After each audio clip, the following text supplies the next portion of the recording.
Alhamdulillah, alhamdulillahi rabbil alameen, wal aqibatu lil muttaqeen, wassalatu wassalamu ala sayyidil anbiya'i wal mursaleen, wa ala alihi wa ashabihi ajma'een. Amma ba'du, fa'udhu billahi minash shaitanir rajim, bismillahir rahmanir rahim. Wa yut'imuna at-ta'ama ala hubbihi miskinan wa yatiman wa asira. My dear respected elders, there's not much time, inshallah. We only have about 5 minutes, and I'm happy that Hazrat Allama Fazli Muhammad Saab made that call. And I'm just going to mention two very small and quick points, inshallah, regarding the current crisis, the confusion which so many of our youth and our youngsters and elders are all asking about. And that's this fitna, or the ISIS crisis, if you want to call it. There's a hadith of the Prophet ﷺ, a famous one which is in all the major collections and you all know it. The Prophet ﷺ defines what a Muslim is. And in this particular definition, there is nothing which strikes out which is a doctrine of Aqidah or something about Salat or Ramadan, but in fact the Prophet ﷺ says, Al-Muslimu man salim al-Muslimun min lisanihi wa yadihi. That a Muslim is that individual from whom other Muslims are safe from their hands and from his tongue. So the definition of a Muslim is that other Muslims around you should feel safe and secure when they are around you. But there's another part of this tradition which is found in, not with this particular tradition, in some of the major collections or the ones that you've heard about, but it's also in the Sihah, which is also in Tirmizi and in Nisa'i. Where the Prophet ﷺ says, Al-Mu'min, so that's the definition of a Muslim. And on the other hand, the Prophet ﷺ gives a definition of a Mu'min. Al-Mu'minu man aminahu nasu ala dima'ihim wa amwalihim. So a Mu'min is that individual from whom other people, not only Muslims, in fact the entire mankind are safe, are secure in terms of their property and in terms of their own selves. And this really strikes against the ideology of what Hazrat Allama Fazli Muhammad Sahab outlined right at the very beginning about this militant form of, well, it describes itself with Islam, but we say it has nothing to do with Islam, that you see on your television channels. Muslims should in fact be the role model, should be the role model of peace and security throughout the world. We should be providing peace to not only Muslims but to other people of other religions. And look at in Iraq what's happening. Just two very quick examples. They say the Christian community is on the verge of extinction. A very simple question that we can ask is, how is it that all of these communities, Christian and Jewish communities, have survived in Iraq and in Syria and throughout the Muslim world for all of these centuries? 14 centuries.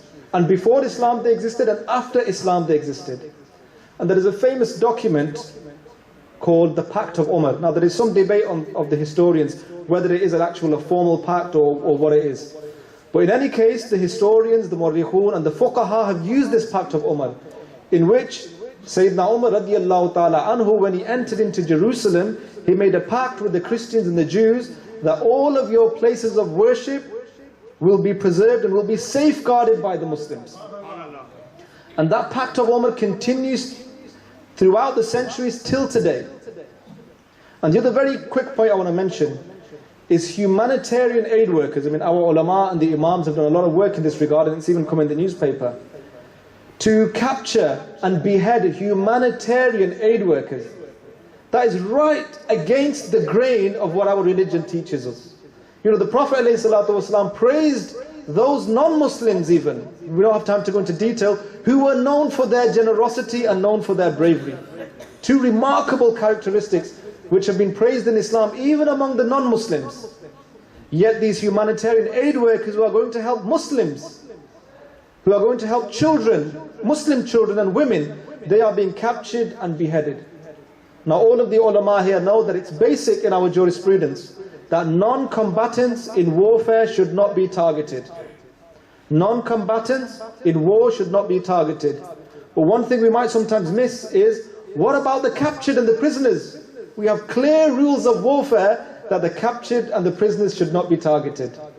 There's a famous verse of the Holy Quran, and it's mutlaq in its hukam. If you read the verse, وَيُطْعِمُونَ الطُّعَامَ عَلَى حُبِّهِ that they feed the poor out of love for Allah subhanahu wa ta'ala. They feed the people out of love for Allah ta'ala. And who are they who they feed? It is the poor people, the miskeen, the orphans, and the third category is the prisoners. The third category is the prisoners. Once Hazrat Khalid bin Walid radiyallahu ta'ala anhu, he killed some prisoners. He killed some prisoners regarding some confusion in terms of what he was trying to understand from what they were saying. And when the news reached the Prophet ﷺ, the Prophet ﷺ turned to the Qibla and he did dua to Allah subhanahu wa ta'ala, says, "Oh Allah, I am innocent from the actions of Khalid bin Walid. The treatment that he gave of prisoners, I am innocent and free from that. He has committed a grave mistake." The Prophet ﷺ was upset because there is a duty of care upon Muslims. There's a duty of care upon Muslims in how they treat their prisoners. And in fact, Western politicians and historians have written this. You'll be quite amazed to know this, that the ethics and the duty of care towards prisoners that the world has learnt in the modern period, they have learnt it from the Muslims. So we should be setting the example of how Muslims should treat their prisoners. And last and final point I'll make, when I mentioned this pact of Umar, that the Christians and the Jews and other religions were always safe with when they were under the rule of Muslims. In fact, with the hadith that I mentioned earlier, that other people feel safe when they're around a mu'min. You know, Islam and Iman, in this hadith you find both of the definitions. What is Islam? What is Iman? From whose hands and tongue I know the Muslim is safe, and Iman is that individual, whether he's a Muslim or a non-Muslim, who are safe in terms of their property and their wealth. If you contrast that with the Western world, in this particular country, in the year 1290, for example, there was the Edict of Expulsion, in which all Jews were expelled from this country. And it was only 4 centuries later, this was in the time of King Edward I, 4 centuries later, during the time of Oliver Cromwell, were Jews admitted in this country again. I mean, they were allowed legally, but they were not persecuted in the same way.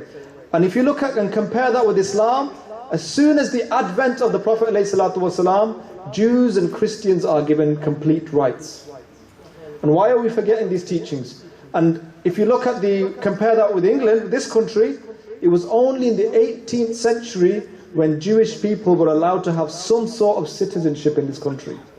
Whereas Muslims gave citizenship right at the outset of their religion, gave Jews and Christians. So we have come so far away from the teachings of our religion, and as was mentioned before, the Prophet ﷺ in a hadith said that the destruction of my ummah will come from young ignorant fools. There's one about Banu Umayyah, but there's one about generals, the hadith general, from my ummah, from these young ignorant fools. And you know, some of these people who think they are going to join this so-called jihad, this un-Islamic state in Iraq and Syria, before they left, the books that they had bought from the internet, you'll be surprised, it was called Islam for Dummies.